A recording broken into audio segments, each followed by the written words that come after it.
Hi, hi, hi, hi, hi. Welcome to the Bituation Room. Notes from the upside down, the sunken place. My name is Francesca Fiorentini. I am your host. So good to be back with y'all. We have such a good show today. Peter Rothpletz is with us. He is a writer and producer. And we're going to talk about his most recent piece in Zateo, all about the bid to redistrict Texas, then redistrict California, then do this till infinity. But truly, what many people are looking at as one of the last battles for any semblance of democracy in this country, whatever shred you believe there's still around.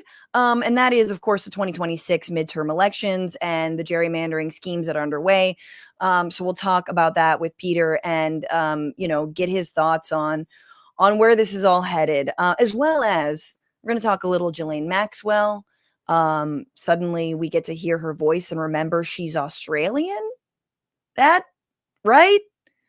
That just, I guess that's fitting.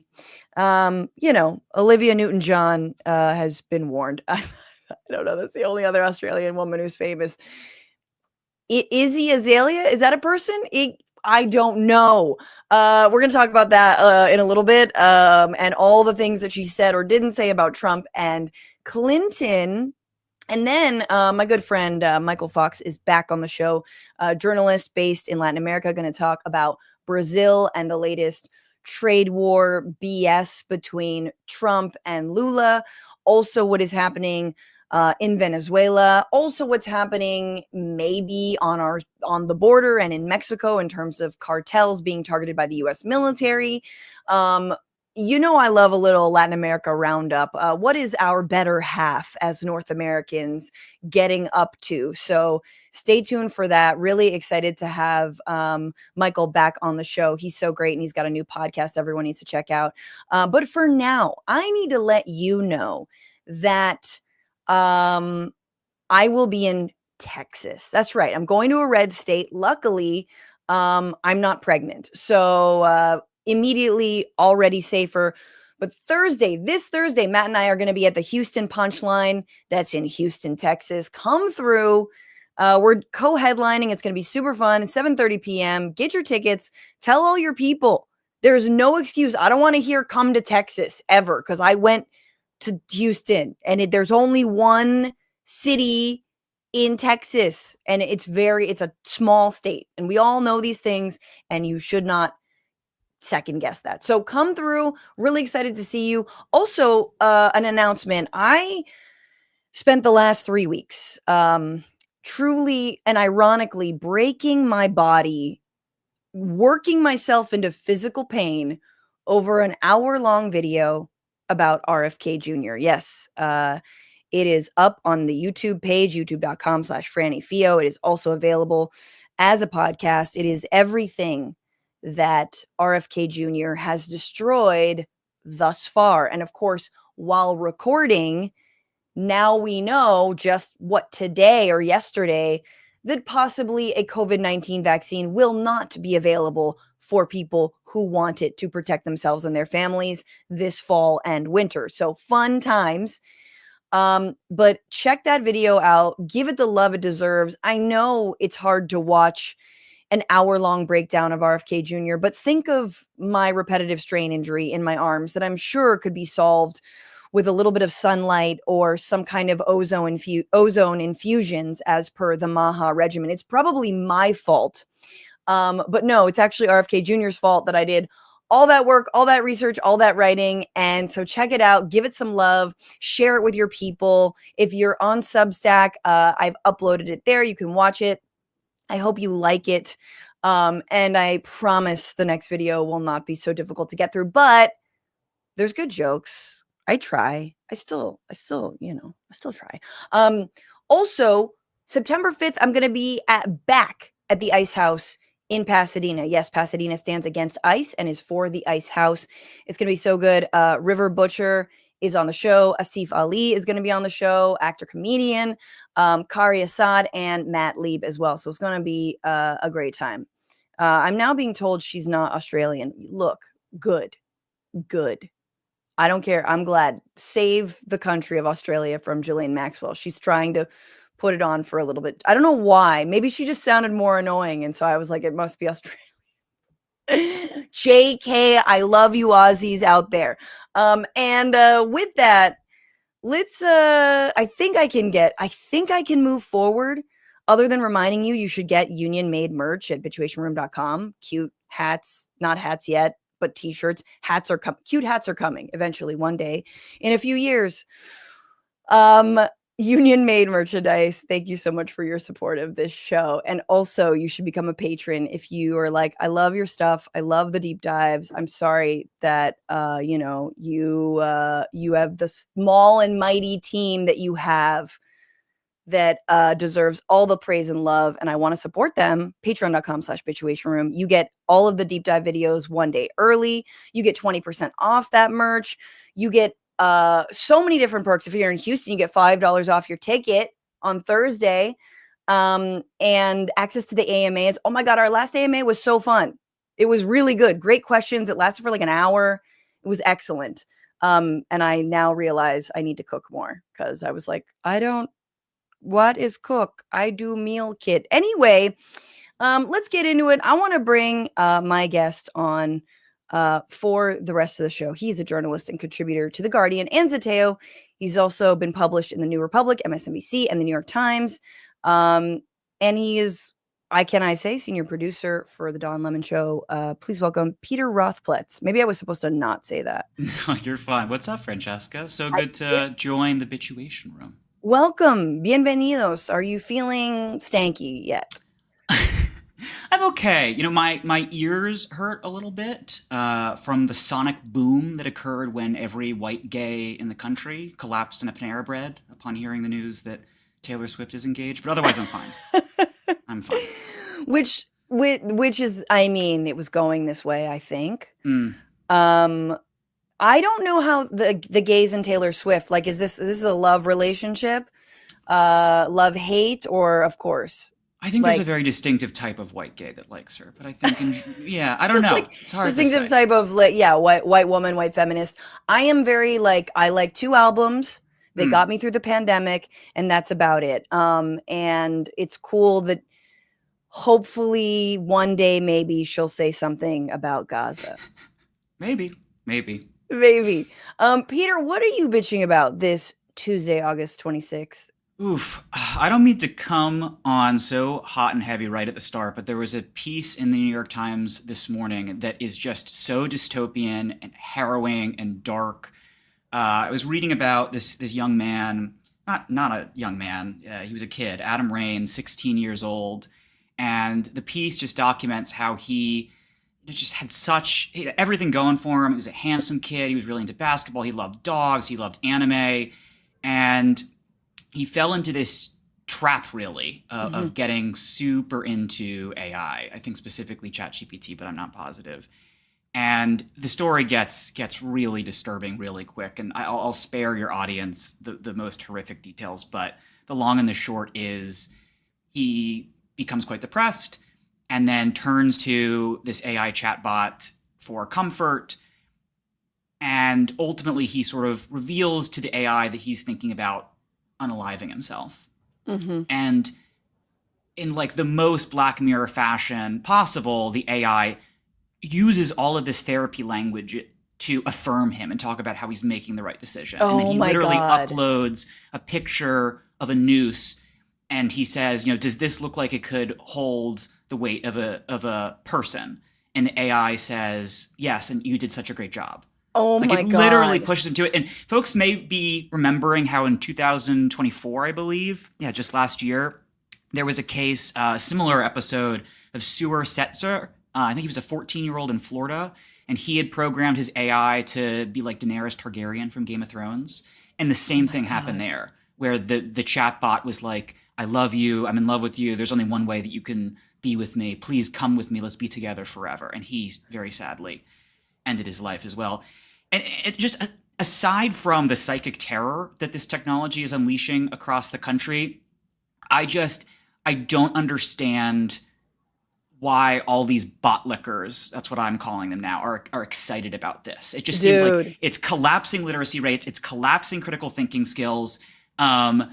This is also, to put on my Derek Thompson abundance hat for a second, this is the most single industry weighted the U.S. economy has ever been.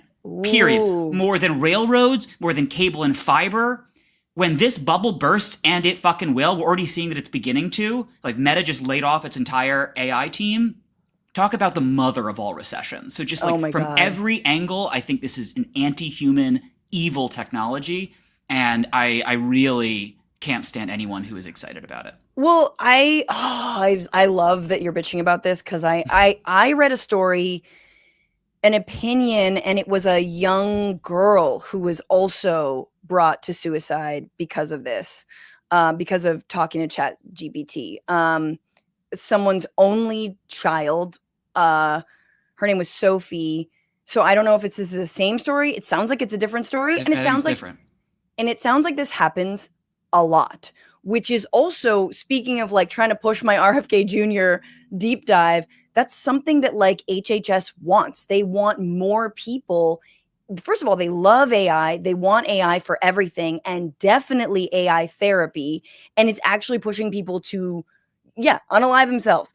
And like, what I hate in terms of the bot lickers are the people who use AI because we can make fun of Trump that way, and it's funny, and look at like the song that I wrote using AI, and it's just like, no. And I know there's people listening to this who've done it, who think it's funny, or like, it's like, just stop, please stop doing it. And what's so ironic about like, we made this parody song that like, makes fun of Trump. It's like, I live with someone who makes parody songs. It takes him hours. Maybe I'd prefer to be AI, but like Matt like does a great job making fucking parody songs. Stop taking food out my baby's mouth. No, I'm just like, there is so much creativity there. I believe in you, person who wants to like, instead of learn Photoshop, just do AI. Actually just learn Photoshop, learn how to do these skills, like, and all of this and that. So it's like, it's a little bit different, but I agree with you. It is like so many liberals, even leftists, will just casually do AI. And I'm like, please stop, please. Just wait until 2035, when the only 3 jobs available for young people in America are ICE goon, unpaid intern, and AI data center cooler offer. That's where we're headed. AI data center, just like fanner. Yes. You're sweating. You're up to your waist in water. It is wastewater. And it's like, I think the question is like the AI bubble and the crypto bubble, right? Mm-hmm. And the way that those things are going to interplay and be disastrous. But yeah, fucking terrifying that this is happening to people's kids and people's loved ones. Anyway, cool. I'm bitching about something even darker. No. Look, today, back to the New York Times, Thomas Friedman, man who noted Islamophobe, who believes there's, I mean, he wasn't War of Civilizations guy, but effectively was a massive cheerleader for the war in Iraq. Really thinks that Arab Americans and Muslims are backwards, somehow still gets to write in the New York Times, the most mealy-mouthed centrist idiot to ever write. And he now has this new essay about how basically Israel's making itself a pariah, and that's sad. He doesn't talk about genocide. He's like, let's just leave that to the scholars. But like, Israel, think of you. Yes, there's, a man-made famine and genocide, and Nasser Hospital just got bombed, double tapped, where rescue workers then were murdered while they were trying to rescue people at an effing hospital, killing, however many journalists, on top of healthcare workers and everything. And you're just like, here's my thing. I really feel a way when we're told to welcome ghouls into the, Israel is doing bad movement, because I do feel like some of the ghouls, like Thomas Friedman, are only doing so at this very late date, and not just late when it comes to October 7th, but late when it comes to the broader occupation of Palestine and the natural conclusion of everything that Israel had been doing, all the ways it had been undermining honest progress, if there ever was honest progress to peace at any moment in history. It all led to this very moment. And so for me, I'm like, Thomas Friedman can sit the F down. Like, you can sit this one out forever. And if Thomas Friedman or other people who should know better want to speak up, I also need to hear you say, I should have known better. I am sorry. I misled people. I've turned a blind eye to this, right? Like, I need to hear so many other things. I think it's fine to come to the realization that this is genocide or speak out against Israel because you are just someone who doesn't know very much about the issue. And now you're learning. This is someone who has studied the Middle East, who purports himself to be an expert in the Middle East, right? And there's so many other people who purport themselves to be liberal, purport themselves to be, progressive, believe in human rights, who could easily pick up a book, who could read an article, and who still to this day, and I literally have like names in my head, who have not come to me after chiding me for speaking out about what we all knew. I'm sorry, Peter, but we all knew on October 8th, I posted, I can't believe it took this amount of, attack, death and destruction for people to wake up to what is happening in Gaza, to people to wake up, right? And I was chided for it. I lost friends over this. These motherfuckers are silent still. And so I'm just like, I don't know. I feel a way. I know I should embrace everybody, but I feel a big way about people who should have known better. And the first things out of their mouth need to be, I was wrong. I was wrong. I misled people. I browbeat people, but now I understand what's actually been going on. I'm also conflicted about this. I'm of two minds because on the one hand, in this moment of fascist authoritarianism, in this moment where you have war crimes, crimes against humanity out the wazoo, not just in Gaza, but in a number of places around the world, I'm a big believer in the big tent, in welcoming people when they say, I've changed my mind. Now I've seen the light. But you're right. I mean, I think there needs to be some accountability. There absolutely must. There must be someone leading with, as you said, I was wrong. But on that note, one thing we were discussing before the show, I do feel like the dam is breaking. And what I referenced was a pretty viral clip of Jennifer Welch over at the I've Had It podcast. And for those of you who aren't familiar, she's a former Bravo star. A few years back, she launched a podcast with her friend. They're very sort of stereotypical Southern white ladies. I joke that she's kind of a Trojan Karen because she actually has some pretty spicy progressive takes for someone who is so Republican coded. And she last week just delivered this barn burner of a fire tribe, of a diatribe, where I like fire tribe, where she called out what is going on in Gaza and Netanyahu and AIPAC and all of the above. And the reason why I raise this and the reason why I say that I think the dam is breaking is that previously you had folks like Ms. Welch, who I have a great deal of affection for, who aren't international affairs experts. They're not the Tom Friedmans of the world. And they're not Zionists, and they're not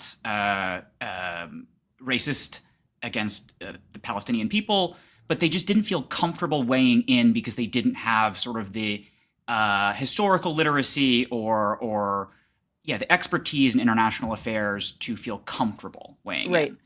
Now you're seeing all of them say, fuck that. This is so awful, so evil, so depraved. I don't care that I didn't get a master's degree at the Kennedy School. I can weigh in on this. I can tell people that this is fucking wrong. Yeah, I have eyes and I see. So that's the thing is if you don't think you were informed, a year ago, you've got the last year. So you have been around for the last year. And I think it's great. I mean, I think the dam is breaking for people who don't have to prop up the idea that the state of Israel is a great place and yay Zionism. So I think for people who are less invested in it, sadly, the people who are not in Democratic leadership, who are deeply invested in it, that's where the dam is breaking. And so it's nice to hear. And I actually think the reason that she's able to go off like that is because there's so much clarity when you kind of come to an issue, especially like Israel-Palestine, sort of newly. There's like there's a clarity. I think I mean the people who were, doing that scolding and who really should have known better, and by now should know better, and were either trying to save their asses. Because for me, I see Thomas Friedman going like, I don't know, this looks bad. I should probably just write an op-ed in defense of Israel, an op-ed that's like, guys, it's not good for you, But once the Trump Riviera is all said and done, it's like, there's some people who will still be like, can I just not say anything and still get work and you'll love me and pretend like I never, I didn't do all the things that I did and I didn't say you were Hamas.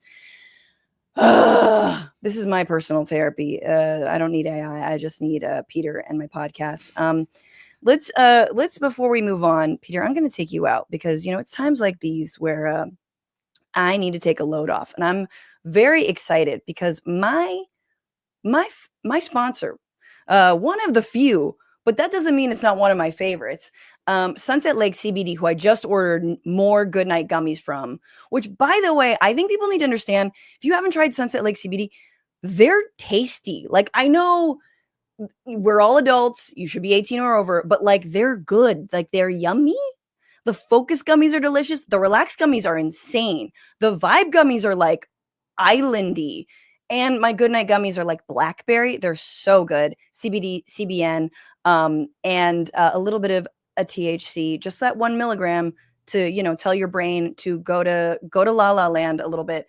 But now they have this new product called Lifted Teas, and they're having a sale all throughout Labor Day, just for Labor Day, for the parties and the hangs. Labor Day 25 gets you a fourth pack of their Lifted Teas for free. So if you buy 3 packs, you get a 4th pack for free.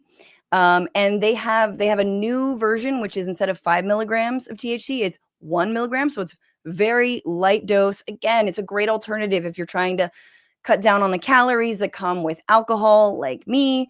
But you also want to like sip a thing and relax a little bit.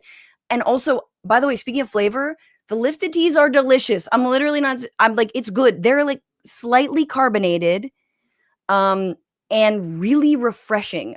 So their new microdose tea has 1 milligram of THC, 5 milligrams of fast-acting CBD. So it's both of them. So you start feeling it in about 20 minutes.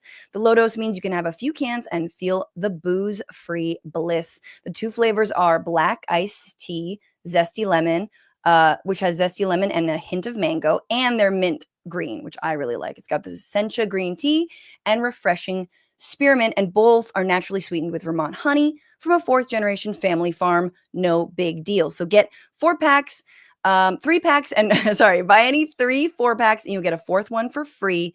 Just add 4 4-packs to your cart and use that code LABOR-DAY25 at checkout. Skip the beer, avoid the hangover, and enjoy the party with Lifted Tea. And thank you so much, sunsetlakecbd.com, for everything that you do. And let me bring Peter back in. Peter, we have a segment. You haven't been here before, so you don't know that we've started introducing a segment where we put all the sad Orange Man news. Okay. And then we just sort of like, we tie it in a bow and we, set it afloat into sea, or weight it like, I don't know, like a body. And it floats into the ocean. But this is my segment called Orange Man Bad. Here we go. Feel free to weigh in. Let's do this.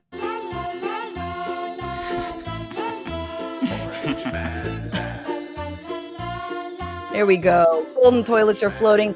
This week in Orange Man Bad, Kilmar Abrego Garcia, the Maryland father who was disappeared to a gulag in El Salvador, has been released from ICE custody and was allowed to visit his family. Oh, wait.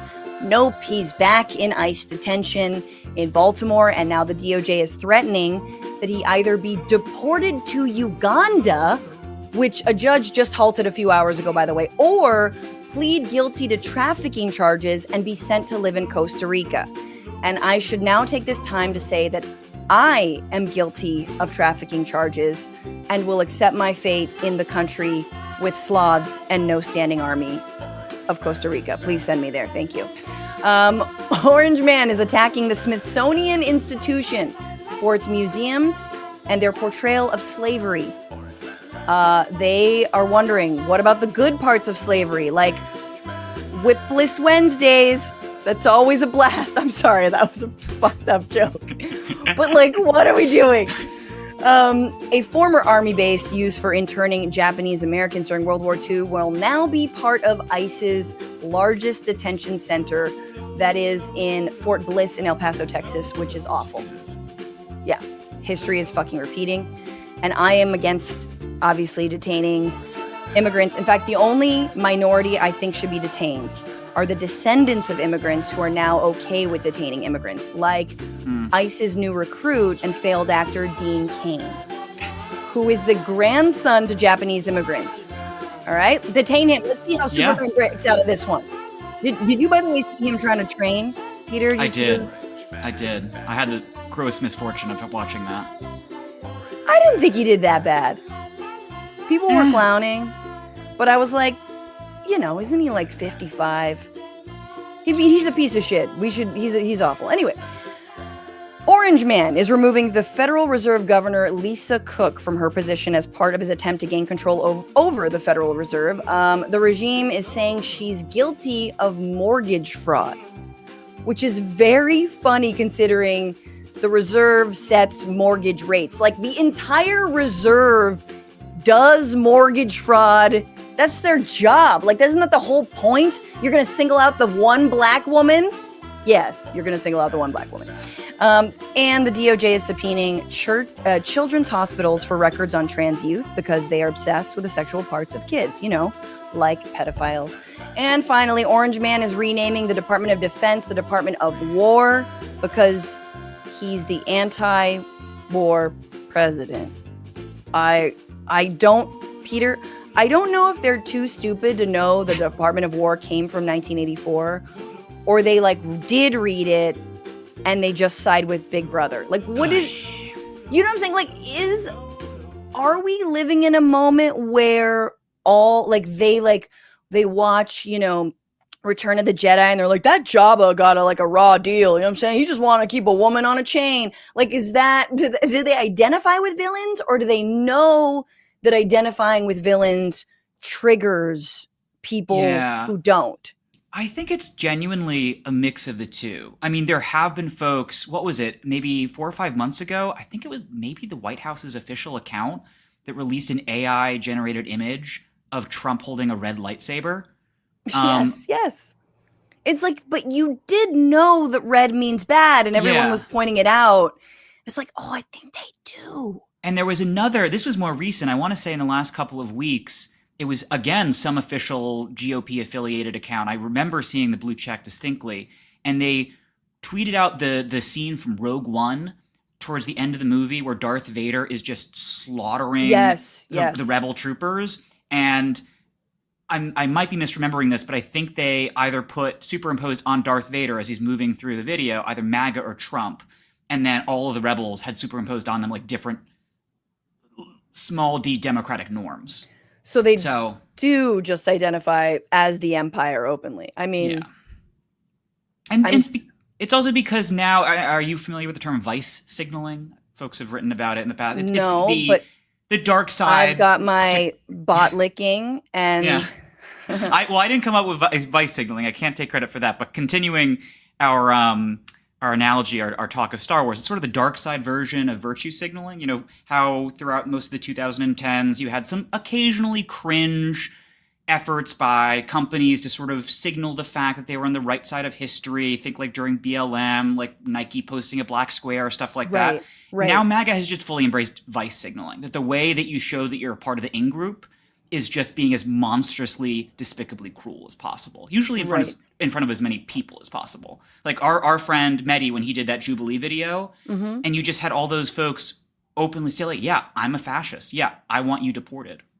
It's to say the cruelty is the point, Adam Serwer's, longstanding line in The Atlantic is I think underselling it. It's not cruelty. It is just being fucking evil is the point. Right, but it's also ironically evil. It's like, what if we were because remember, and by the way, Rocktite Century says it was an ICE ad. I don't know. Okay. I don't remember it, but which I totally believe. I was going to do like I will do a whole video about the agitprop of the Trump administration and how fucking sad it is. But somebody else was like, someone from the administration was the DOJ or somebody like quote tweeted and was like, we are the resistance, like very much trying to claim that they weren't doing what they were doing or that they aren't the empire. So, but yes, I'm, as someone who knows a little bit about Star Wars and who absolutely loves Andor, I'm here One of to the best talk series about ever all of made. it. God. One of the best things ever made. Sometime I'll come back and we'll do Andor. We got to do Andor. We should do just a rewatch podcast of Andor, yeah. and be like, why can't we do that? Let's do more podcasting about why we can't do that. Let's get into it. So many things happened this week. This is the week where.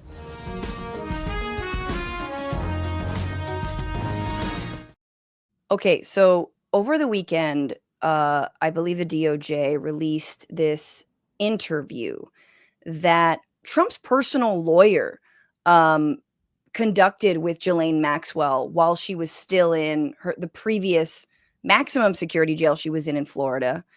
To do what? We're not sure. But it's pretty sure now that we've got the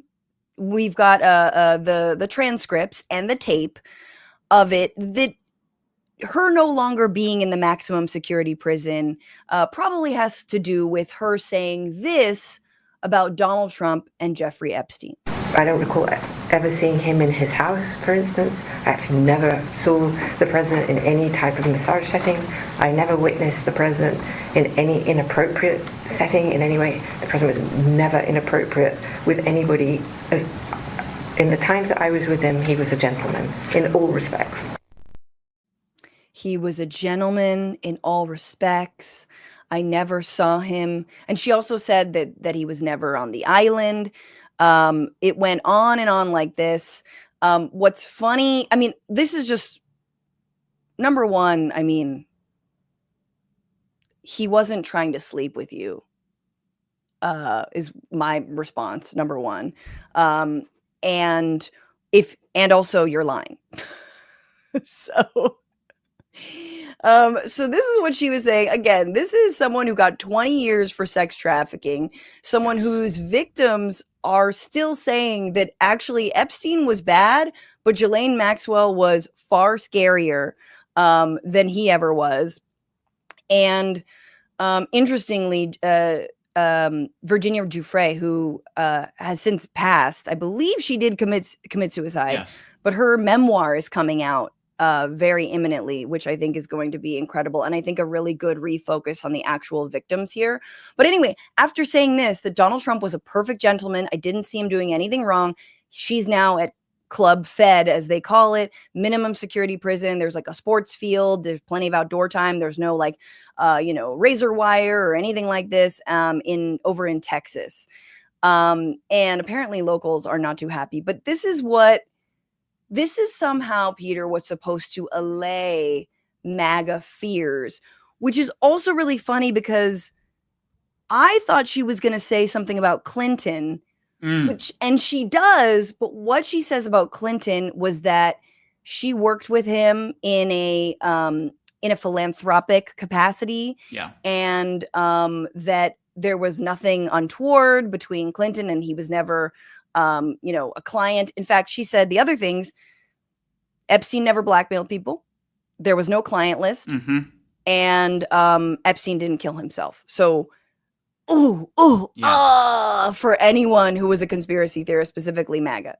I have so many thoughts. First, just the audacity of this convicted sex trafficker, convicted sexual abuser, of daring to even claim to be an arbiter of what is and isn't acceptable or untoward behavior is batshit.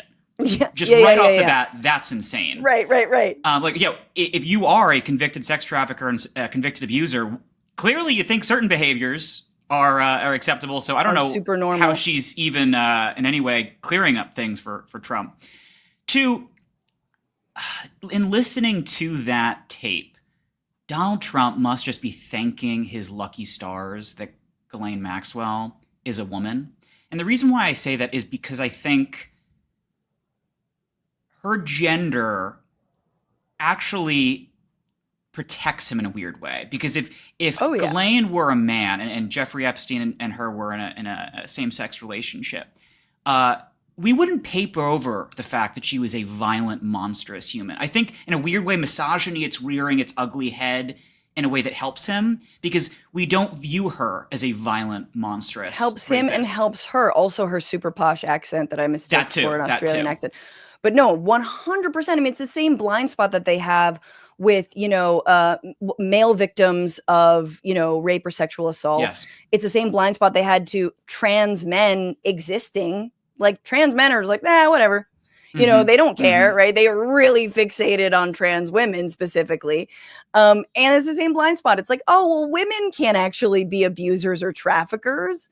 What are you talking about? So like suddenly she doesn't seem as dangerous to them. And yeah, they can't make as big of a stink about it. But this go ahead. Sorry, I will say just as a quick aside, I do love that we as a society have all collectively agreed to not give this woman the modicum of respect in learning how to actually pronounce her name. Yes. I've heard it pronounced Ghislaine, Ghislaine,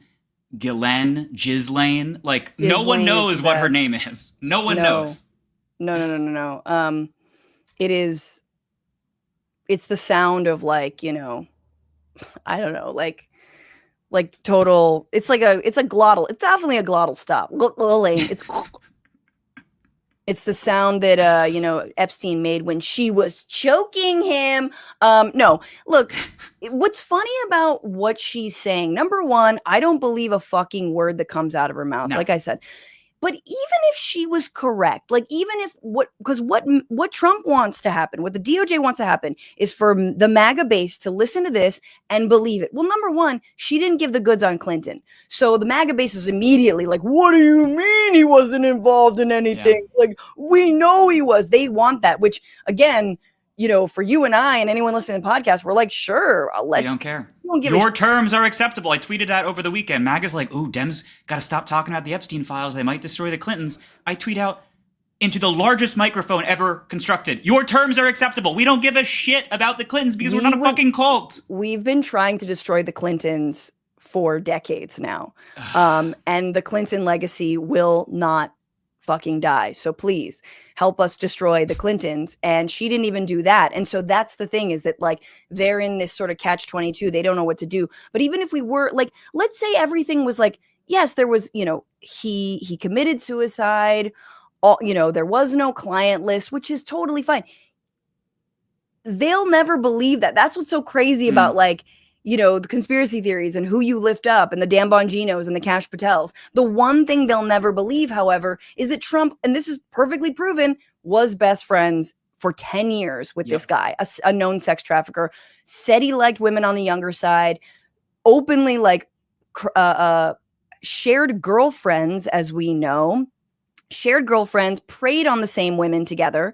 And there's like plenty, I mean, you can't even, victims or not, there's just people who've testified to this.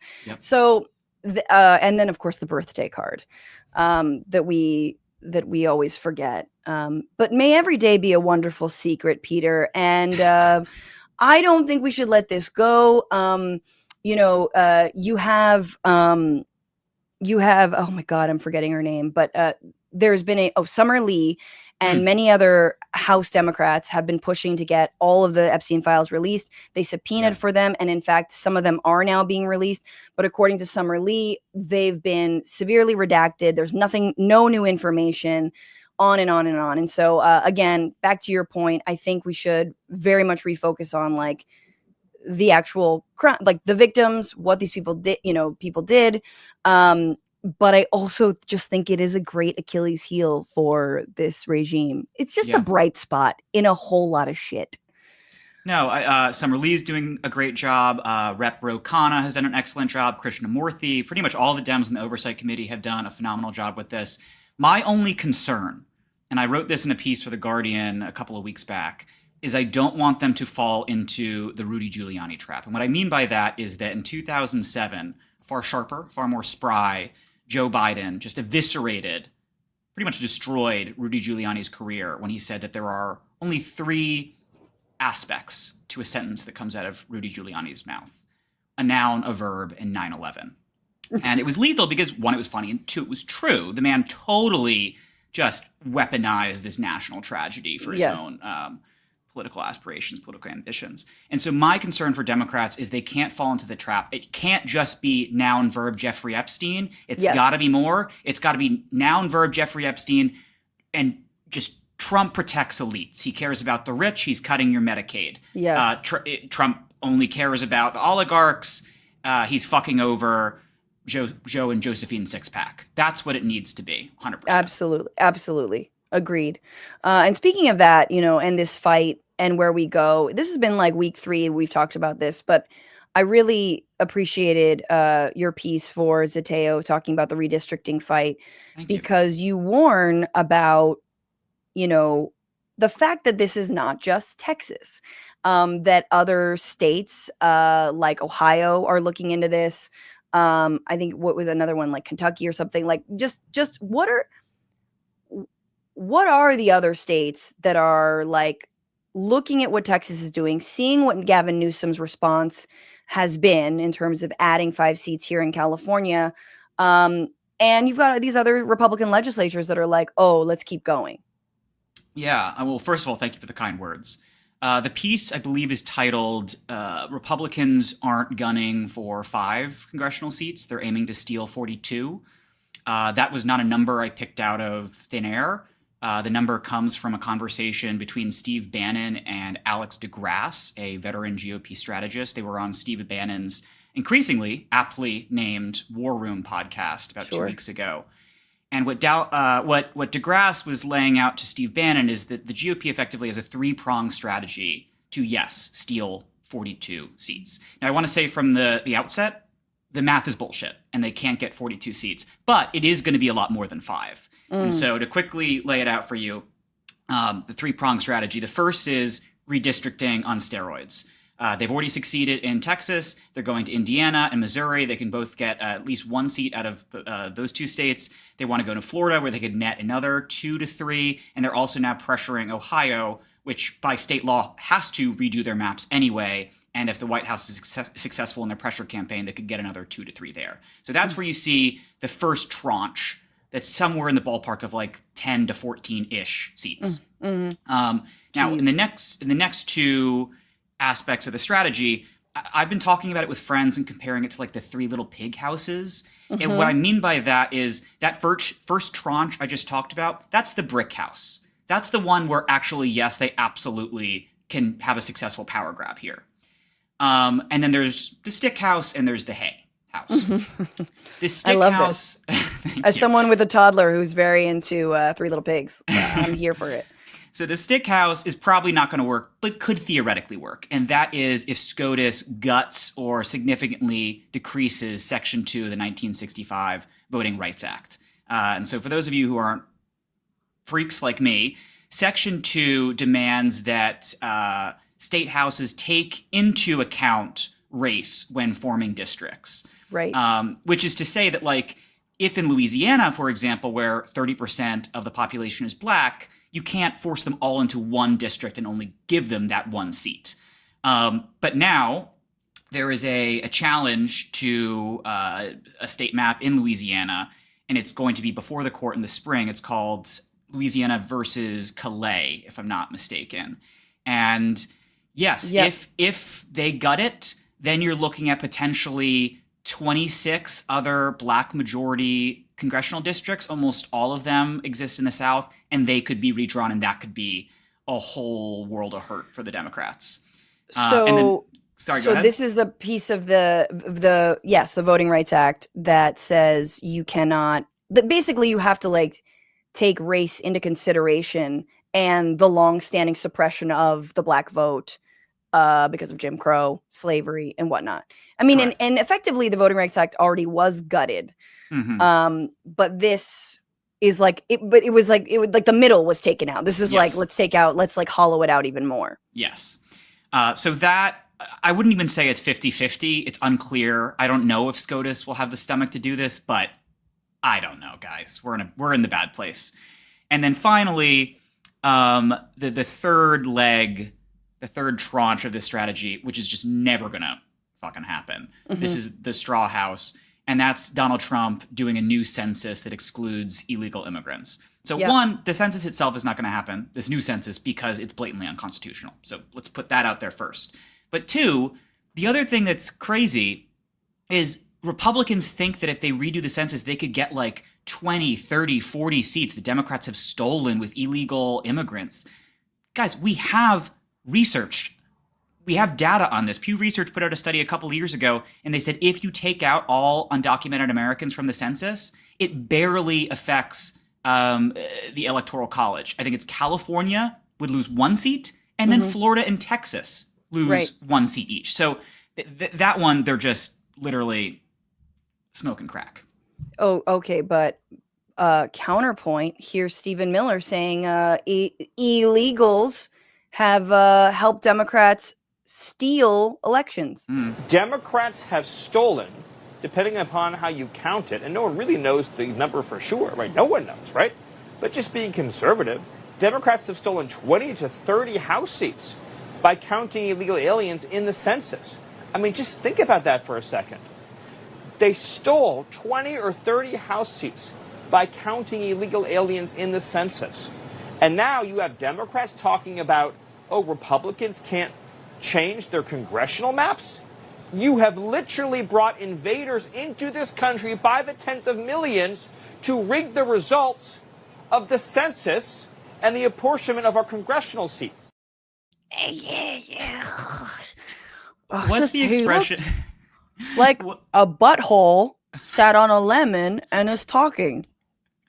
What's the expression, never attribute to malice what can be explained away by stupidity? Don't get me wrong, I know that Stephen Miller, Santa Monica fascist, is an evil, racist human being, but I don't know if in this case it's him being evil or if he's genuinely just dumb as a brick and thinks that if you redo the census, you can actually net 30, 40 seats. No, he's doing what MAGA and Trump, what he's great at doing actually, is creating a narrative, right?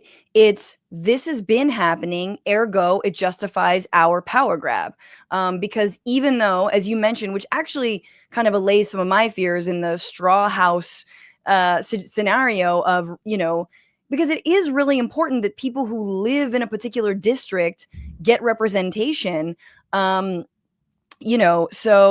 yeah, but I'm glad to know that even if the census were redrawn, that it wouldn't drastically change everything. But anyway, I guess the question is, last question for you is, where do you think this all goes? Do you think this fight fire with fire strategy that Newsom's been laying out is a valiant one?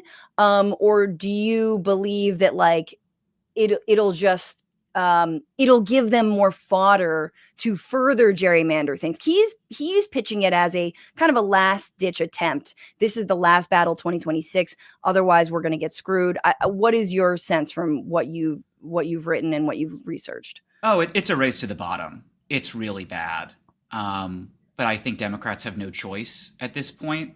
One of the things I mentioned in the piece is that even if the Dems put the pedal to the metal and try and redistrict, try and gerrymander as aggressively as possible, they're still they can't beat Republicans just because you got a couple of different issues. One, so many states have turned over their districting to independent commissions. You've got to change state constitutions. You have to hold elections in certain states.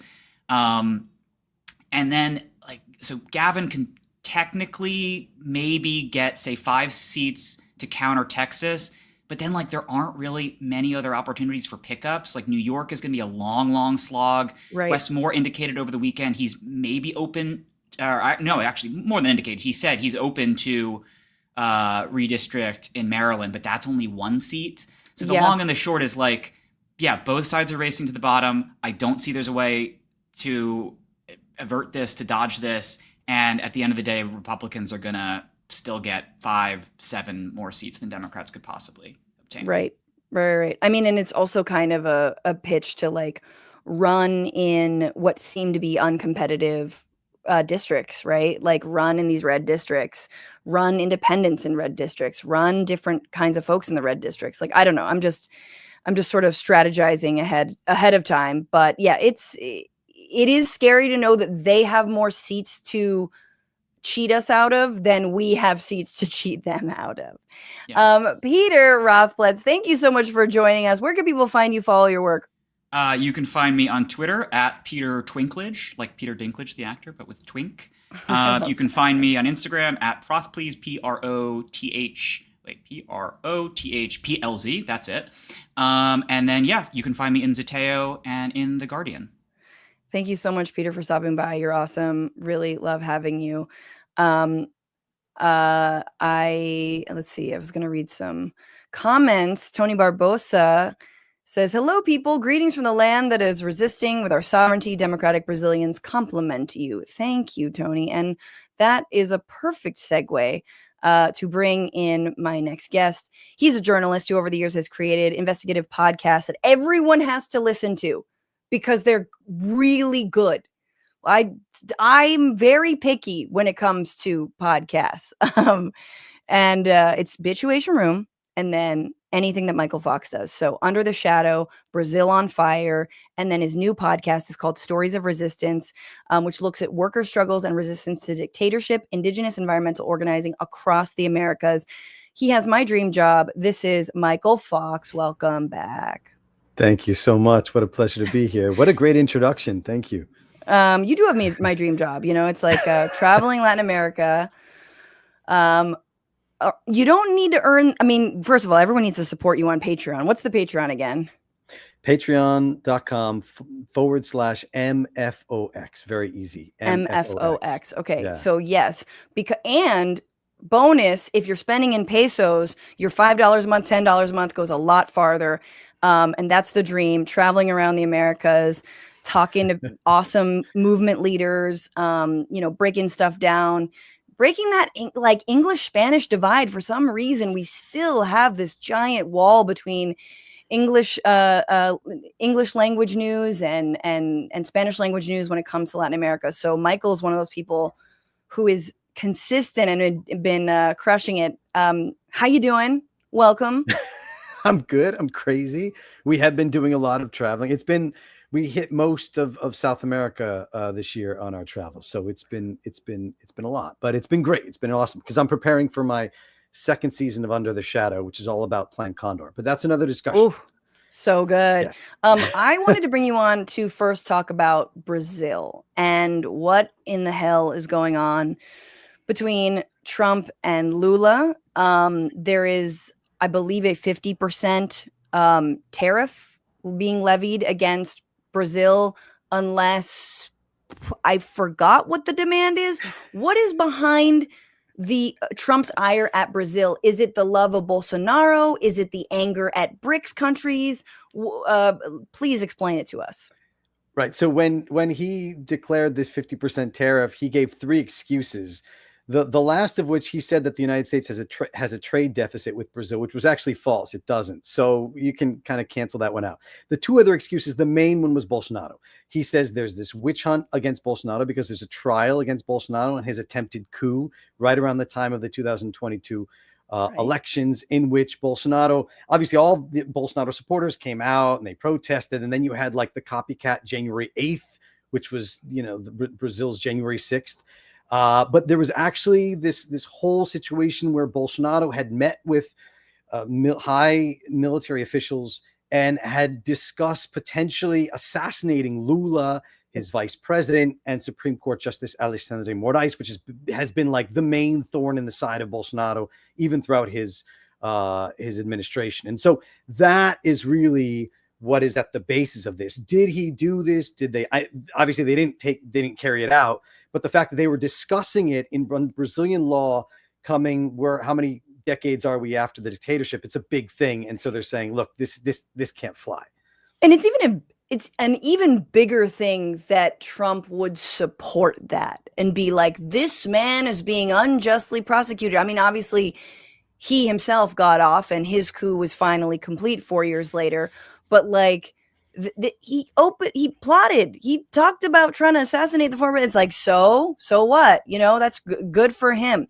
Bolsonaro, is he currently still like somewhere in Florida, like maybe it is Palm Beach? How much shit is there left to remove from his stomach via his nose? That's what I want to know. So he is no longer in Florida. I can't remember when it was, a couple of months after the election, he came back to Brazil. He's actually under house arrest. He originally had an ankle bracelet.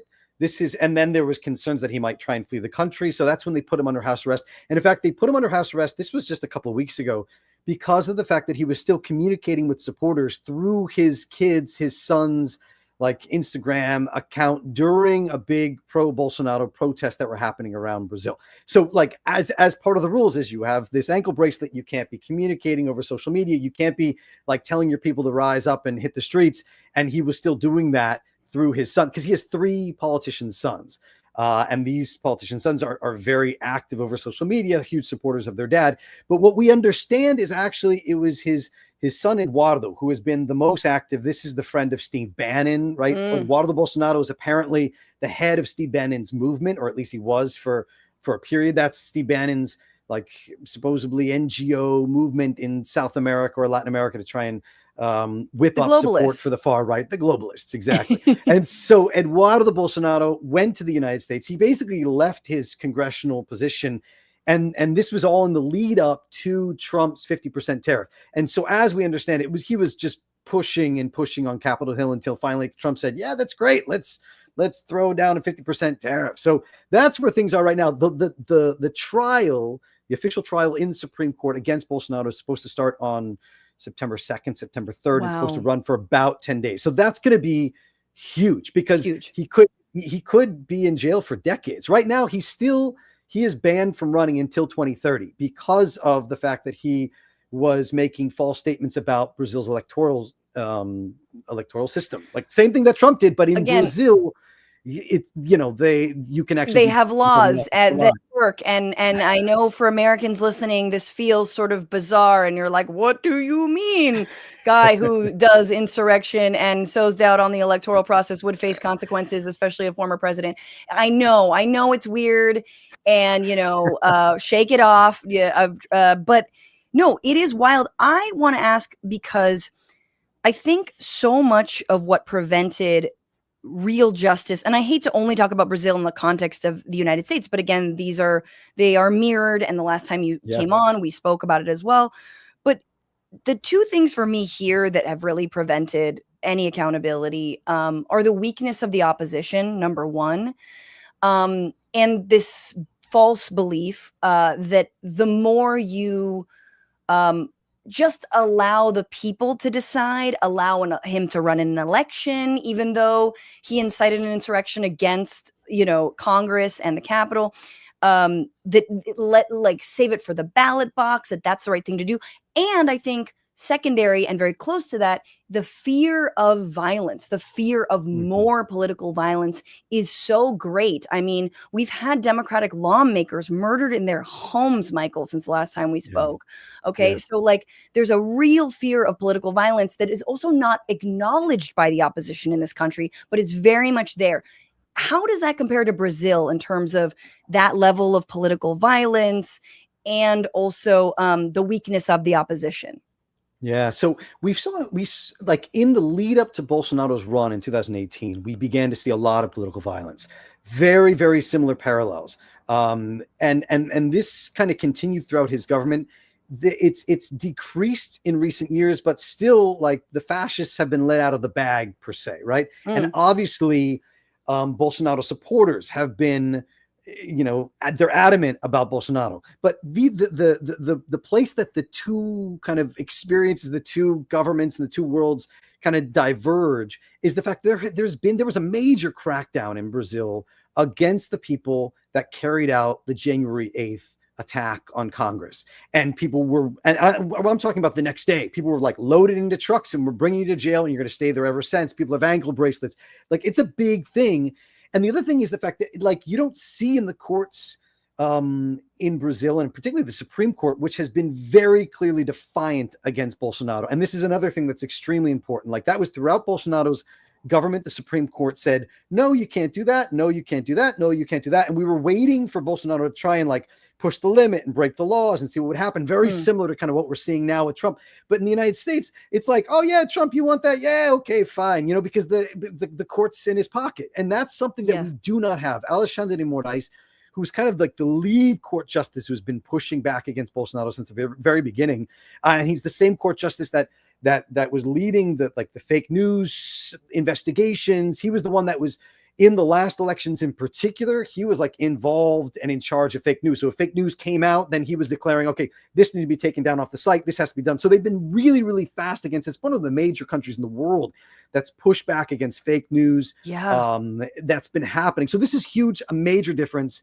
And you know, the other reality, and I cannot say this enough, is Brazil has had a democracy for 40 years and no one wants to go back there. Even Bolsonaro, who praises the dictatorship, when he sat down with his military officials, as far as we understand, and also according to this 900-page police document, which dived into and looked into this whole coup attempt by Bolsonaro. But when he went to his military officials, said, hey, should we do this? Should we do that? And they're like, look, we don't want to screw up. Like we've created legitimacy for the armed forces and the military, like that we had to build over the last 40 years. And we're not going to burn all that just by trying to carry out a coup.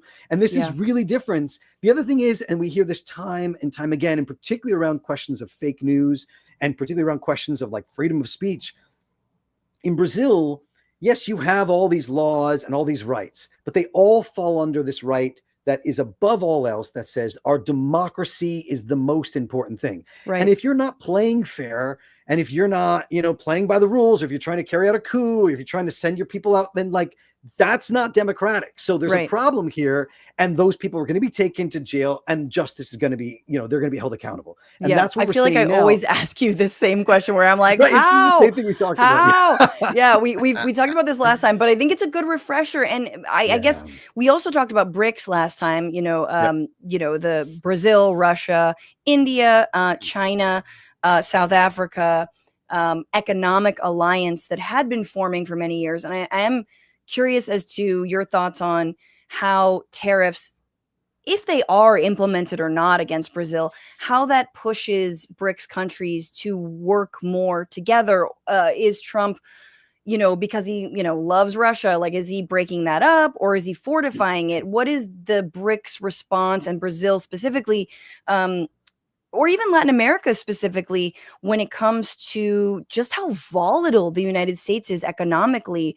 I mean, in the Americas and North America, you saw Canada really saying, look, we're gonna work around the United States. Like, we are gonna strengthen our partnerships with other countries. We cannot be bullied like this.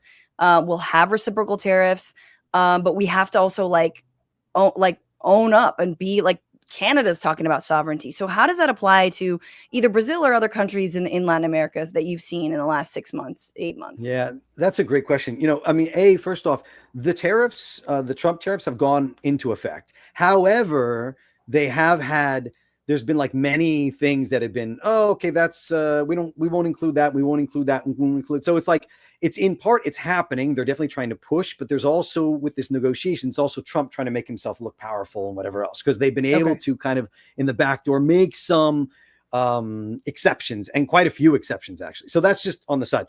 But yeah, I was actually at the BRICS conference in Rio, what was it, last month, early July. And the more that Trump pushes, the more he tries to get his way, the more he's just pushing people away. Like, the more people are saying, well, we need to de-dollarize. Like, we need to create alternatives. Like, that's what's happening. In fact, it was fascinating. It was so the conference was 2 days. It was a Sunday and a Monday. They had the first day, big conference. Everybody's talking. It's great. They're all exciting.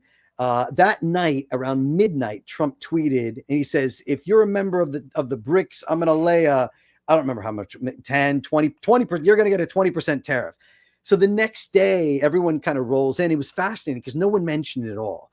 And in the press conference, people are asking, because we were sitting there asking Lula all these questions. The first 3 questions for press were about this. Well, what's your response to the Trump tariffs? And blah, blah, blah. And Lula's like, look, we're doing other stuff. We don't want to deal with Trump. Like, I don't care about what he says. He's like, he's a baby. Well, no, actually, what did he call it? He's like, we don't need emperors. We are sovereign nations, is what he said. So basically, BRICS is saying, you know what? We're going to create now. Look, it's going to take a while to do what they want to do, to de-dollarize. They're not going to create a BRICS currency right now, but they are trying to create, and particularly through the BRICS Bank, which Dilma, former Brazilian President Dilma Rousseff, she's the head of the BRICS Bank, and they're already pushing, I think it's somewhere around 20 to 30% of the trade that's happening, or the money that's passed on through the BRICS Bank is not through dollars, it's through local currencies. And that's where they want to go to, because they're trying to create the system so they can be trading. Oh, if it's Brazil trading with China, well, let's trade with the real or the yang or whatever. Like let's figure out how all this is done. So that's the direction they're all heading to. And the more that it's very clear that the more that Trump pushes, the more he cries, the louder he is. Everyone says, you know what, we don't want to play in the schoolyard with you. Then you do your thing and we're going to do something else, right? And this is key because he's shooting himself in the foot, but he's also shooting America in the foot. You know, he's shooting the United States, because the more the dollar drops, the less it's used. Like on an international sphere, we're talking about like the more it's going to devalue, the more inflation we're going to see. Like it's scary right now. Like right now I'm in the States. I haven't been in the States in I guess I was here in January. Before then, it's been years, and I'm shocked at the amount of like just everything is like I can't afford this. The price back home. Yeah, it's crazy. It's insane, dude. And what's scary is that's just going to increase because of Trump, and people don't realize this, right? And I think it's interesting traveling around Latin America and living there and seeing real inflation, because you know, there is, I believe, a theory, is it Yanis Varoufakis, or, you know, like there's a theory that like the idea of Trump is, and the regime is to basically like devalue the dollar so that manufacturing will come crawling back here somehow, which is it's like a 30-year plan to cause mass destitution in this country. Like, and it's so sick. And so it's wild to hear someone who's like, you've seen real inflation. Like I lived in Argentina, like inflation is insane there. Yeah. And it's like, you want this, you want this, you really want this, you don't want this. But I want to, you know, speaking about like Lula and Dilma, there's a little bit of a corollary between Lula, Dilma, and Manuel Lopez Obrador and Claudia Sheinbaum, current president, you know, former and current president of Mexico. These, Brazil and Mexico, are two countries that feel like they are, and they have different issues and they have different relationships. Mexico's relationship to the United States is very different than Brazil's, but they feel like they are stepping to Trump a little bit, or at least Sheinbaum's trying to walk this line. And they also are this like countervailing force to like the ghouls in the region. Nayib Bukele of El Salvador, Javier Milei of Argentina. You know, and Argentina's democracy is also very young, right? So, but they've gone in the opposite direction. I guess, where do you see the balance? Is it in terms of real progressive forces, or forces for sovereignty and internationalism and rule of law, and human rights, you know, in Latin America? Like which way is it swinging now? Or is it sort of like even? I don't know. Give me your thoughts. Yeah, it's in flux. It's really, I mean, it's hard because obviously Bolsonaro Bolsonaro, when he was in power, he represented this Trump-like force that was just, you know, it was larger than life, really, in a lot of ways. The fact that he was defeated by Lula in 2022 was huge, but then you've also seen, you know, Nayib Bukele wins his second round. What was it, 2 years ago? Like his second administration. You have Daniel Noboa. I was at Daniel Noboa's re-election in Ecuador back in April. So you have kind of this shift that is happening, but I think right now it's kind of balanced. And you've got Boric over in Chile. I mean, again, these are not the same countries, but it does matter, right? Like how they really want to. Yeah, and but I think like what we're like, because in the next like year or two, some of these countries like Boric Cast, for instance, who's the far right individual in Chile, they've got elections. I think later this year. in Chile. So that could go to the far right potentially. So it's like it's everything's in flux. It's really hard to say. What's positive is like you said, you have Scheinbaum and Lula that are standing up. You do have different governments that are kind of standing up, that are saying no. You have Yamandu Orsi with Frente Amplio in Uruguay that came into power earlier this year. So you have people that are pushing back. Many of these countries actually were at the BRICS conference in July, which was interesting because they're not BRICS members, but they were invited by Lula. The idea of like let's bring in all these different countries and kind of diversify. Interesting, but then you also have the right, and obviously having Trump in power, it's always been like this. Trump is in power. That gives a lift to the far right or far right movements, wherever that is. In Brazil, I was at the CPAC conference last year, and it was right before the Trump victory, and they're like, well, if Trump wins, that's going to be huge for us. And so you can always see his that's a powerful force for the right in the region, having that, and it means a lot kind of on a local level for those local movements. So it's really in flux right now. It's hard to say kind of a direction. Yeah. Well, let's talk about where two other places, this week, it seems like there's American warships mobilizing in the Caribbean against Venezuela. The noise, and I really credit Marco Rubio with this one. The dude's has been trying to topple Maduro, or doesn't matter, topple socialism in Venezuela for a very long time. I don't know if what Maduro is doing is actually social, whatever. We'll put that aside. The point is that Trump is now, raising the bounty on Maduro to like $50 million or something like this, calling him a cartel leader, saying that he works with these cartels. And Maduro is responding. I guess he mobilized some troops to the border of Colombia to be sort of like we're going to crack down on any drug trafficking, almost as if to like allay Trumpian fears. But what do you make of this like posturing against Maduro? Because it really does feel like we're yet again at another like, oh shit, they're going to do a regime change against Venezuela. Yeah. So I think there's several points that are really important. It's so hard to say what they're actually trying to do with this, right? Like the last US invasion that we saw in Latin America, like full scale, we're coming in, was 1989 against Manuel Noriega in Panama. That was the last full-scale U.S. invasion. Yes. Now, what's crazy is that, of course, like the U.S. has backed every coup d'etat that's happened since then, but they've backed it in other ways, right? It's done through supposed elections or what, like Zelaya, Lugo in Paraguay. There's so many, like Dilma herself, like there's so many layers here, right? But they've never like just showed up and said, or for instance, in the case of like, how many times have they tried in Venezuela to like, we're going to send this expeditionary force that's going to go in and take out Maduro. What was that, 2012? I don't remember what it was, like ridiculous. Like the guys in the fishing boat. You need to do a podcast just about that. I will work with you on that. Oh my God. That is the funniest story ever. The like U.S. Special Forces, all these like out of shape weirdos that we're going to go do regime change. And this is a few years after the Richard Branson attempt to be like, we're going to hold a festival on the border of Colombia. And totally. What are we doing? Anyway, so and they were captured by fishermen who were like, what are you guys doing? No, you can't come in here. And the fishermen were like, no, you're not coming in. We got our boats. And so anyway, like just put a net around them like a fucking cartoon. It's mind-boggling. So they've tried everything in Venezuela. Now, here's my thing.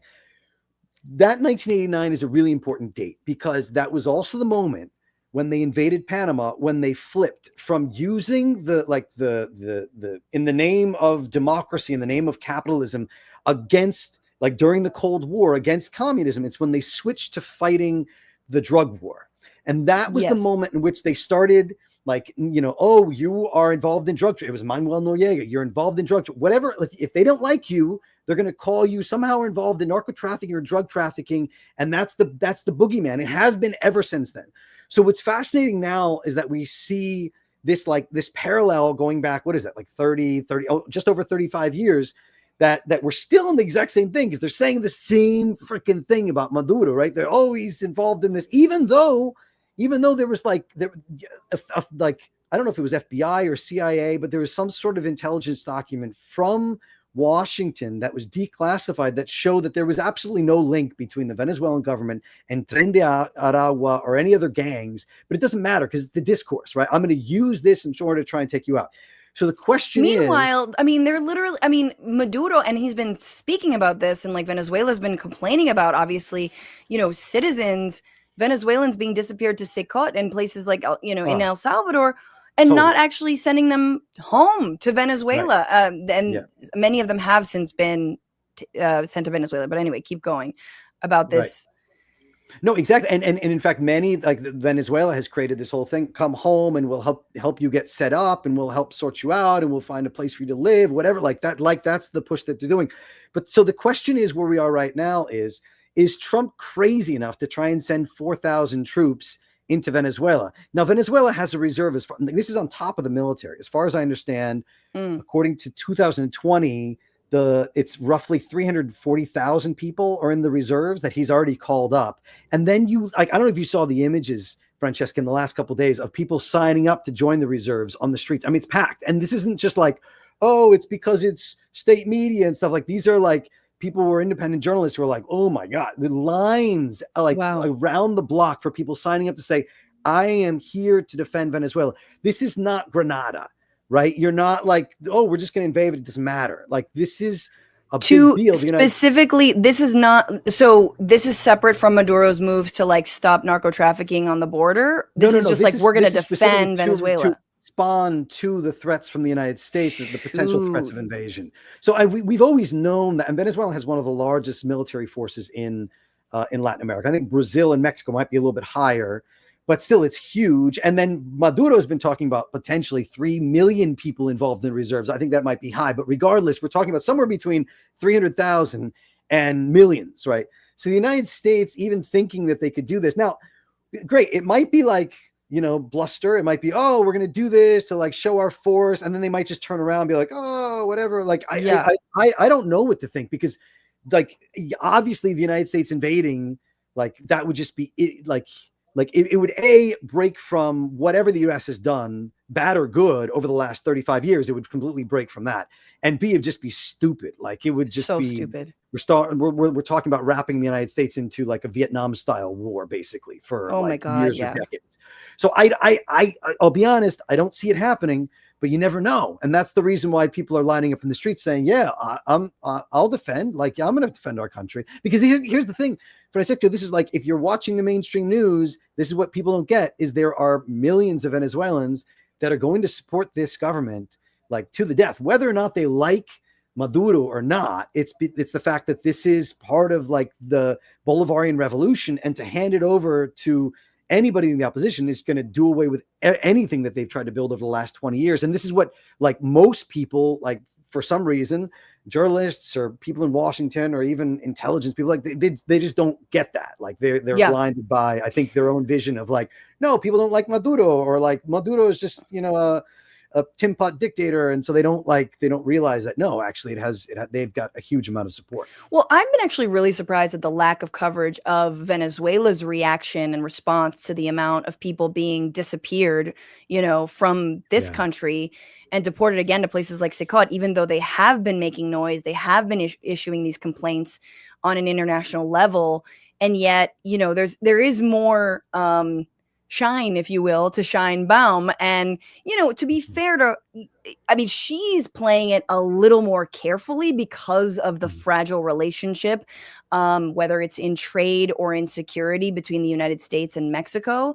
But she's also saying things like, look, we are welcoming back the people who have been unjustly, rounded up in the United States, and we'll help find a place for you and all of this.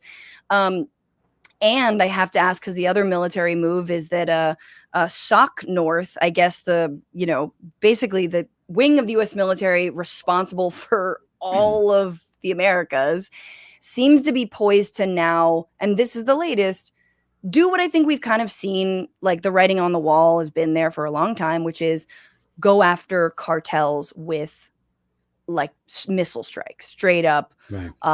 There's no more covert stuff. This is about attacking, and which is to me is absolutely insane. Ken Klippenstein has been doing a lot of great reporting about how this is pretty imminent and it's likely that this is going to happen. I've always said that MAGA doesn't like the wars abroad. They want it on the U.S. southern border. Talk about something. I mean, this is like, to me, terrifying, but I mean, what do you know of this? What are your thoughts on what this could mean? Insofar as I know you're focusing a lot on like Central and South America, but any thoughts on this new pivot to actually strike cartels like this? Yeah, I would just say this. I mean, of course, we had Plan Colombia, which was the whole like we're going to push back on, the cartels and drug trafficking in Colombia, and of course, it never worked, right? And Mexico is like the extension of that, although they've been trying to expand it through Central America and whatnot.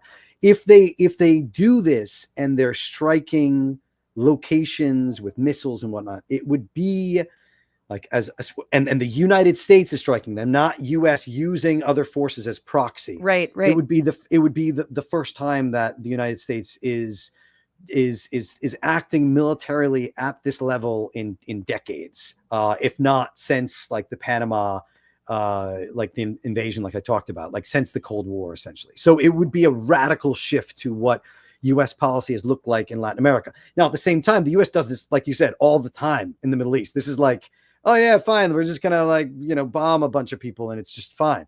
But it would mean shifting that to home. But even there, it's via proxy, right? I mean, even as if you can call it a proxy, I mean, even Gaza is a little bit of a proxy via Israel, and Yemen is a proxy via Saudi Arabia, and all this. It's all U.S. made weapons and money and whatnot. But I think that the United States right now wants us to believe there is a difference between missile striking cartels and missile striking a sovereign nation of Mexico. There is no difference. You are attacking another country, and people will die. And I don't believe that you should murder people because they're involved in drug trafficking. But I also, which that's over here, but also innocent people will die. People who have nothing to do with this, people who have just happened to be in the wrong place, the wrong time, or living in a particular town. Like, does anyone believe that any of this will be like, I mean, like every other fucking U.S. military venture, ham-fisted and murderous? Yeah, no, absolutely. And let me just say, 3 things I think are really important to remember. If I don't remember, it's somewhere near 70% of the weapons in Mexico come from the United States. Yeah. So let's just say like if we're looking at where this violence is actually coming from, it's actually coming from the US. The other thing is the fact that actually, I'll be honest, Mexican drug cartels, drug violence in Mexico, it's actually decreased a ton over the last, like in recent decades. We spent years in Mexico just a couple of years ago, traveling across the country. You wouldn't do that a decade ago. You wouldn't do it 15 years ago. So it's actually not at the levels we were looking at. And this goes back to what we just saw in Washington with Trump, bringing in the National Guard. That was after violence had decreased 30% over the last like 2 years. And yet he's like bringing out the National Guard because he wants to make an image. He wants to like make it seem as though he's doing something or create a problem, actually. And look, here's the other thing. If we're going to push back on presidents or on leaders of drug trafficking and narco trafficking, then he should be pushing back on Daniel Noboa, who is the president of Ecuador, and has actually been caught up and linked with his, because he's like basically the head of the banana industry, or the largest, or at least he's from the family. And they found drugs get shipped out on those ships all the time. And so if we're pushing back on somebody, then Trump should be pushing back on him. But he was one of the 3 people that was actually invited to Trump's inauguration, because he's one of the 3 far right, with Milei. How did I miss this? How did I miss Noboa? That's Ecuador blindness for me. And also, we all know Nayib Bukele struck a deal with the gangs in El Salvador, and he possibly got gang members extradited from the United States to El Salvador as part of the many people who were disappeared, who might have had dirt on him about said gang deals. And again, people who support Bukele think he's, above that. He stopped the gangs. He's moral and righteous. And here are the baddies and here are the goodies. Well, it turns out he did what every other leader in El Salvador did, which was strike deals so that violence would decrease. there is a question, and I did want to also get to it because we're in the middle of Bolivian elections. What's happening with Evo Morales, says Political Economy 101. I know there's a runoff right now between a centrist and a right-winger who's just kind of been like really like, you know, just sort of asking for decades now, like, oh, please, please, please, please, like a right-winger who like has never gotten any play, and now he is. Can you explain what's going on in Bolivia to the extent that you can? And also like what this means for the MAS movement, that they're not in play and that there isn't a successor to Evo Morales? Yeah, I mean, this all goes back to the infighting within MAS. Luis Arce and Evo Morales. Luis Arce has been in power for whatever it was, this last turn, and they've been just battling it out and battling it out and battling it out. What's fascinating is, you know, when I was in Bolivia in January, February, and I was asking this question, like, what's going to happen? Everybody, it doesn't matter on what political spectrum, it doesn't matter what you believe, everyone said MAS will lose this election by, you know, like they'll just be destroyed. And and the hope is that after 4 years of the right wing, just, you know, just annihilating the social programs, annihilating all the gains that Bolivia environmental protections, although those were a little bit rolled back. Exactly. So the hope is that after that, people are going to go, no, hell no. And then they're either going to have to realign, or they're going to have to come together again, or MAS is going to form something else. I mean, in a way, it's kind of similar to what we've seen in Ecuador, actually, after the Correa's movement, right?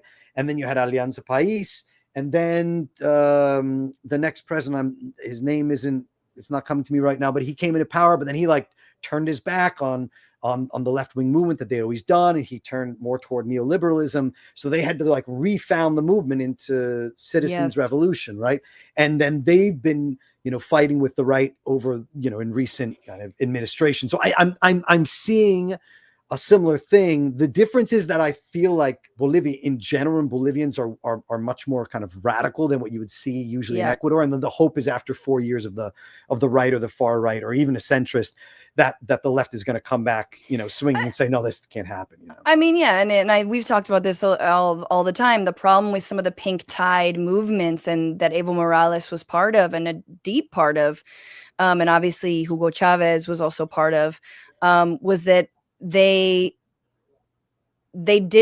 sort of cut the social movements out from under them, and didn't take their cues from those social movements, and in part had to, with one hand, fight the right that was constantly trying to coup them, but on the other hand, you got to shore up the legacy of your party, and not your legacy, not your personal personhood. And I think obviously there's a cult of personality certainly around Morales and Chavez, and even more so around Maduro, although he's terrible at it, and a bunch of other factors. But yes, that's why I point to Sheinbaum and to Dilma and Lula, and because you see the way, and even for Democrats in this country, it's like you see how you're like, you know, you have these apprentice leaders, these people who are waiting in the wings, the people who are clear leaders. I mean, Sheinbaum is a clear leader, and who has clear, and who is just such a bright light, like just really fucking unstoppable. And in this country, it's like, maybe Gavin Newsom could be a different flavor of rich guy. You know what I mean? It's just like, is he the answer? So it's always like, you know, it's always fun to check in with how things are going in America's better half, or better 2/3. I will just say this. You know, there are major conversations happening in Brazil right now. Now, because next year is the next presidential election, right?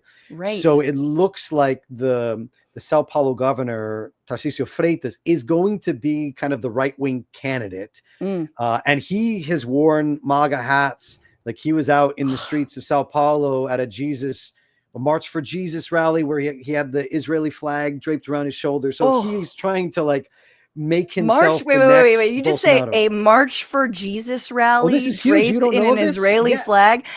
This is like, we're talking about, like, I don't know if it's 1 million people in the streets, hundreds of thousands. It's huge, and they happen in many cities, but the main was in Sao Paulo, and so he literally, like, in the streets. You should check out. I just did a story for the Real News about this, and about the Israeli flag and what it represents for the evangelicals in Brazil, I will send you the link. But the Ooh, whole shit. We the whole have to thing talk about that is- the next time you come on. God damn it. Why didn't I talk about well, Too because many things. too many things. Well, I mean, But I it- also think that's interesting because really briefly, don't forget the election. Though finish your thought on the elections and then we'll go there. Well, I'll just say this. So I mean, Lula in Brazil, you're allowed to run for 2 terms, and then if you leave office, you can come back and run for another 2 terms. So Lula most likely will be the candidate for this next year again, fortunately, and he has about 50% approval, 50% disapproval. It's spiked. Because this would be his second term. Second term of Okay. the second Of the second terms, yes. Exactly. And it's in large part, he has actually done well because of the Trump pushing back on Brazil and his 50% tariffs, and Lula, the way he's responded. People have really appreciated that because he was actually kind of, his approval was dropping. So it's looking good now for his potential reelection.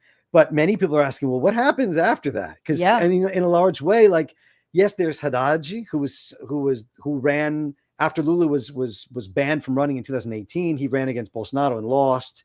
He's pretty well known, but he's not charismatic like Lula. So there is a question even amongst like the left in Brazil of like, all right, beyond Lula, what does this look like? You know, like where are we headed? So there, I'll just say that there's big questions. Those are the big questions that are happening up and down the region. Dude, I have to squeeze in this last question about Gaza because, you know, I've been disappointed that, you know, where I used to live in Argentina, there has been such a silence in terms of speaking out for Palestinians and against this genocide.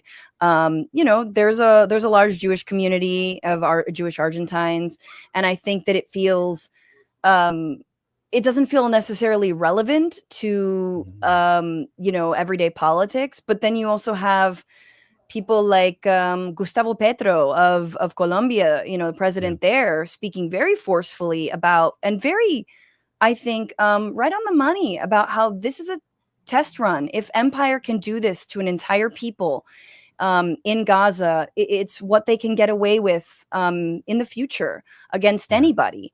But what has there been any discussion internationally or sort of locally, you know, when it comes to stopping supporting at least Israel, maybe if it's divestment or you know, please enlighten. So, yeah, well, I would say the most interesting thing, obviously, Lula has been vocal in denouncing the genocide. And let's not forget that Latin America in general has a huge Palestinian population. Yeah. In fact, I think Chile is obviously the largest country in Latin America. Could be 500,000 people of Palestinian descent. It's definitely the largest in Latin America, but it might be like the largest of any country outside of Palestine, outside the Middle East, obviously.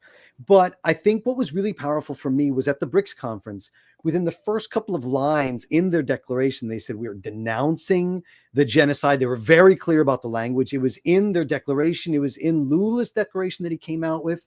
They denounced also like the attacks on Iran. So they were very vocal in the fact that you have, and the BRICS is a huge, yes, it started with those 5 countries. Now it's 10, and then you add another 10 who are like associates, and then you add on how many other people. So like it's a major force. That's one of the most like hopeful signs of like seeing, you know, people, countries at that level pushing back. And you have seen different countries then backing like the resolutions that was happening. Nicaragua came out, you know, backing also like the denunciation of the genocide and things like that. So that's important. The question of divestment is a whole other thing. There's a lot of people that have been saying, look, Brazil, you have to like, you know, just cut off ties completely. In Brazil, they don't have an ambassador. They don't have relations right now, but they haven't they've broken it completely. So it's like I see.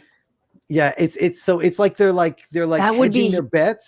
So like it's like this similar thing that we're seeing in all these different places. And of course, like the right-wing countries that you have you know, they continue, like Milei and Noboa and Bukele are going to continue in defense of Israel. But so you have like these 2 sides that are pushing and pulling, but obviously like you said, Boric and Gustavo Petro and Sheinbaum and Lula, like the Latin American left has been very vocal against the genocide, but have they broken off relations completely? It hasn't gotten to that level. Sure. But they're not they're not like making weaponry. Like it's not as direct as like France, UK, you know, the United States. but it is, I mean, again, like Palestine has always been, you know, an emblem of the global South and of the anti-colonial movements. I mean, there's a reason that, you know, whatever Mandela said, insert Mandela quote, that there was so much, you know, and there's a reason that South Africa brought the case of genocide. God, what is it? Over a year ago now, against Israel in international court. So, and Latin America knows this. Michael Fox, you're wonderful. I love talking to you. It feels like I'm just talking to an old friend and get to throw down about the stuff that I care about and I'm like fascinated about, which is Latin American politics. Again, our future and our past, our better selves, in my opinion, our better selves. Patreon.com/mfox. Please support him in his reporting. He, again, is out there making this digestible, relating it to doing the thing of making it relatable to the gringos. And his new podcast, what is it again? Tell us. Well, so I have a podcast called Stories of Resistance. I've been doing it since January, literally January 20th, which is Inauguration Day, because the idea is to they're like vignettes, Eduardo Galeano style vignettes of like hope, looking at stories of resistance, not just in the United States, but all across Latin America and the world. So that's my new podcast. I am working on a podcast right now that we should talk about in the future about free speech and the battle for free speech right now in the United States, Brazil, and all this. So very excited. Oh, that's great. Oh my God. He's a podcast machine and he's traveling. It's incredible. Well, enjoy the rest of your time in this overpriced,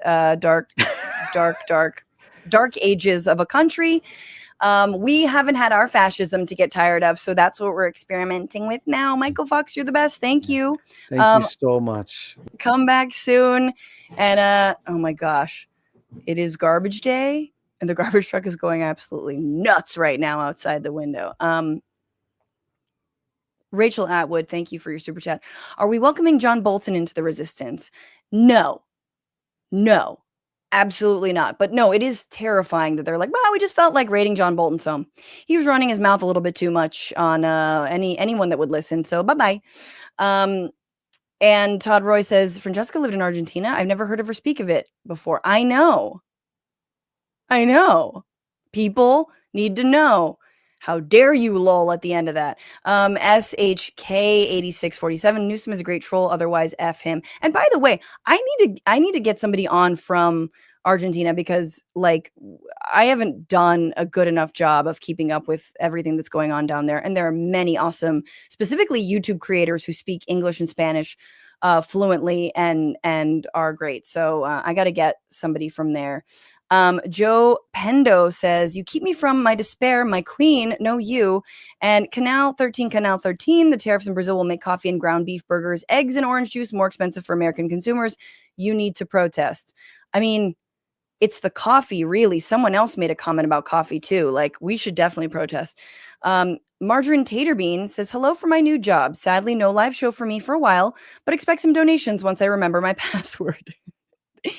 Hey, look, there's trade-offs when you take that new job. Hey, I feel you. I feel you. And thank you so much. And Supernova about the RFK video. I need to finish the RFK video. It was hard to watch, but I also ran out of time. It was over an hour, but it's definitely worth your time, people. You can also just put it on listen. It's available as a podcast. And hey, let's end with the fart song. Let's end with said fart song and thank all of the patrons. I see all the new patrons at $5. You have my heart. You have my love. Thank you so much. But it is the patrones at $10 or more that get the shard out. It really is a shard out. I'm going to be calling it a shard out from now on. This is the shard out for the fart song. I can't believe I haven't thought about that until 5.5 years into this podcast.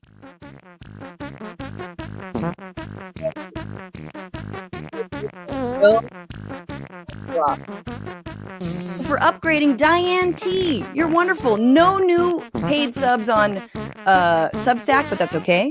Omega Shenron, or Omega Star. Thank you for being a member over on YouTube.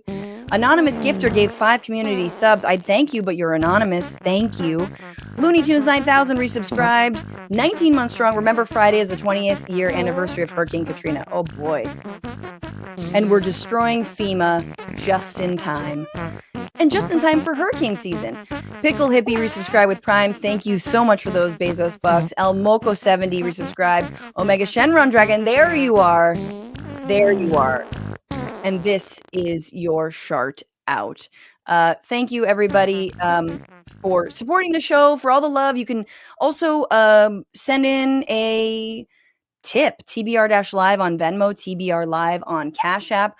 We're streaming Tuesdays, 1 p.m. Pacific, 4 p.m. Eastern. I will be in Houston, Texas on Thursday. I will be in Pasadena on September 5th. That is a Friday night. You can catch me doing stand-up.